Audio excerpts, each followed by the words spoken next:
So we were discussing move SX instruction. Okay, sorry. So let us try to see how it works. So move X instruction is basically used to uh, copy data to the external RAM. Okay, or take data from the external RAM to accumulator. Okay, so the instruction that is used in the syntax of movex is like movex a comma @dptr.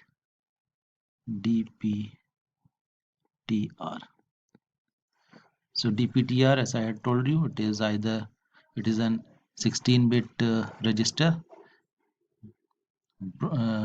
dph and dpl. Since the address is 16-bit wide, the RAM external address 16-bit wide, so we are using dptr register. Okay, so now look into two more instructions of this set, and they are the pop and push. Pop instruction. Okay, so pop instruction basically copies the byte pointed by the stack pointer to the location whose direct address is indicated and decrement SP by 1, the stack pointer by 1. It is to be noted here that instruction supports only direct addressing mode. Only direct addressing mode. Therefore, instructions such as pop A, or pop say R3, okay, so they are not valid. They are not valid instructions. While instruction like pop 0E 0H, so this is a valid instruction. Okay, because E0 is RAM address. Okay, and this is the RAM address of register A. Similarly, pop 03H is a valid instruction because it points to R3 register. Okay, so what is this going to do? Pop instruction, it is going to copy the byte pointed by the stack pointer. Okay, stack pointer will have some value, so that value refers to some memory location, and that memory location will be having some value. Okay, so that memory location is basically copied to E0 or 03. So this is your pop instruction. Similarly, we have push instruction. Okay, so these two instruction, push and pop, are basically associated with the stack pointer. Okay, in push instruction, it copies the indicated byte onto the stack and increments SP by 1. Again, it is to be noted that instruction supports only direct addressing mode. Therefore, instructions such as push A or push R3 are illegal. Instead, we must write push EOH, 0 EOH, okay, where EO is the RAM address of register A, and push 03 when we want to push the content into R3 register. Okay, so this was your push and pop register. Okay, now there are two more instruction we will see in this set, and they are the XCH, instruction. Okay, syntax is XCHA comma the byte. This is the syntax. So what it means? So XCH instruction basically swaps the content of register A and the source byte. It swaps the content of register A and the source byte. Okay, to understand it, let us take an example. So I'm writing few instructions here. Move A comma hash 65h.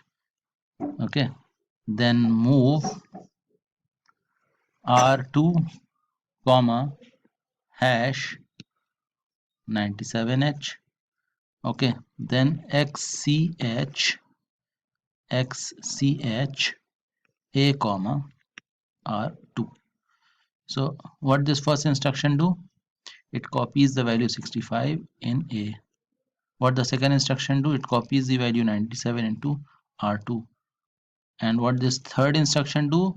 It interchanges the value of R2 and A. After this, first instruction A was having value of 65. After the second instruction, R2 was having the value 97. So after the third instruction, A will be having a value of 97 and R2 will be having a value of 65 H. Okay, so it's simple. Similarly, all the addressing modes can be used with this XCH instruction. Okay, so we can use it like in direct addressing mode also, like XCH A comma say 40H.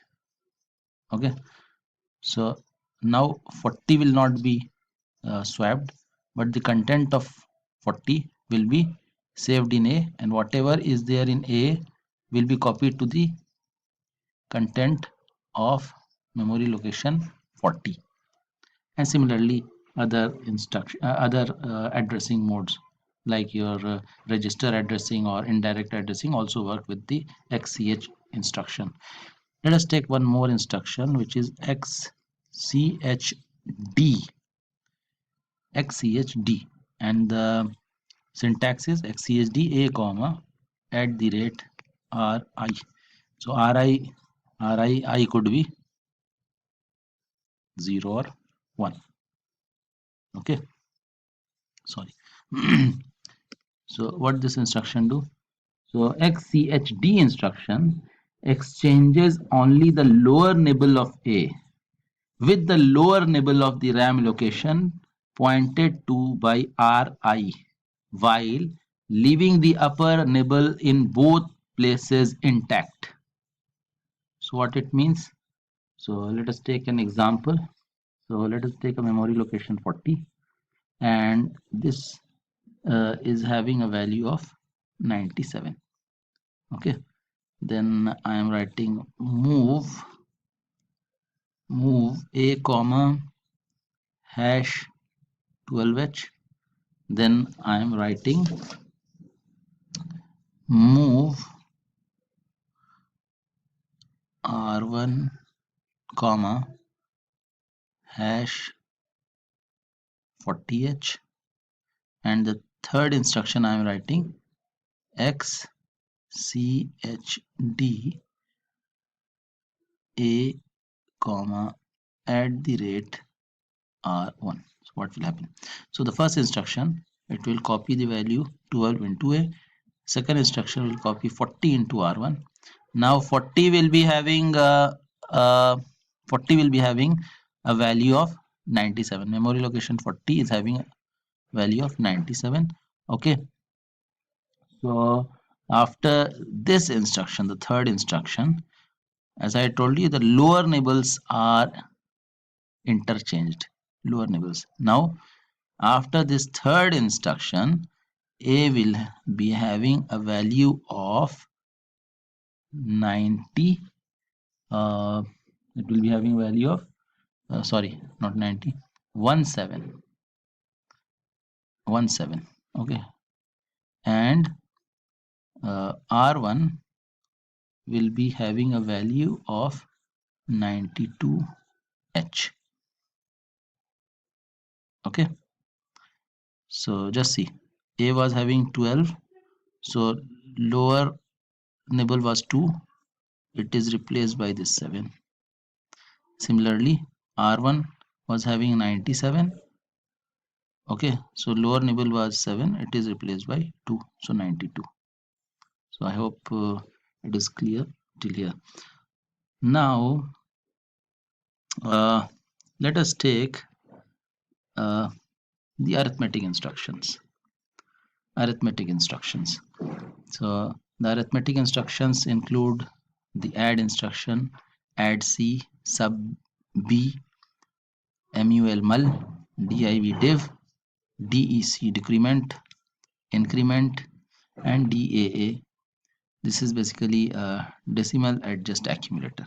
Okay, so let us discuss each one of them one by one. Okay, so add instruction. Add instruction can be used with any of the 4 addressing modes: the direct addressing mode, or the register addressing mode, or the indirect addressing mode.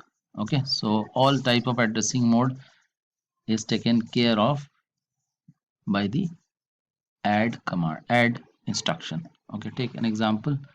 So add, we'll be using this add. For that I'm writing few instructions. Move a comma hash 45h. Okay, then add a comma hash 4fh. So after this second instruction, basically 45 gets added to 4f and the value is stored in a. So if you add 45 and 4f, so what you get, 45 and 4f, so you will get 94. Okay, f, then fq, after f, 1 carry, 2 3 4, and 1 is carried here. 4 plus 4 8 and 1 9, so 94f. Okay, so at this point, okay, I would like to tell you one thing about a register called the program status word. Okay, the program status word. So it is a very important register, and basically it is a flag register. Okay, so let me first explain it and then we will proceed. So program status word, PSW, the program status word. Okay, so it is an 8-bit register, it is an SFR. Okay, and so each of this bit is having some meaning. CYAC, then we have F0 here, then RS1, RS0, then overflow, then don't care, and this is parity. So let's quickly see what each of these bit mean. CY means this is the carry flag. Okay, and whenever the most significant bit of the accumulator of a register, if there is carry over there, okay, then this is set to 1, otherwise it is 0. Auxiliary carry, what is auxiliary carry? In auxiliary carry, when there is a carry from the MSB of the lower nibble to the LSB of the upper nibble, so this auxiliary carry is set. Then F0, this is available for user, you can use it. This is bit addressable. Okay, so you can use it in program. RS1 and RS0, they are used for bank selection. So 00 means bank 1, 01 means bank, sorry, 00 means bank 0, 01 means bank 1, 10 means bank 2, and 11 means bank 3. There are 4 banks in 8051, as I had already told. OV, overflow flag. So this flag is a bit important. We will discuss it in another lecture. Before that, this is a parity. So if there are odd number of ones in accumulator, then it is 0, otherwise it is 1.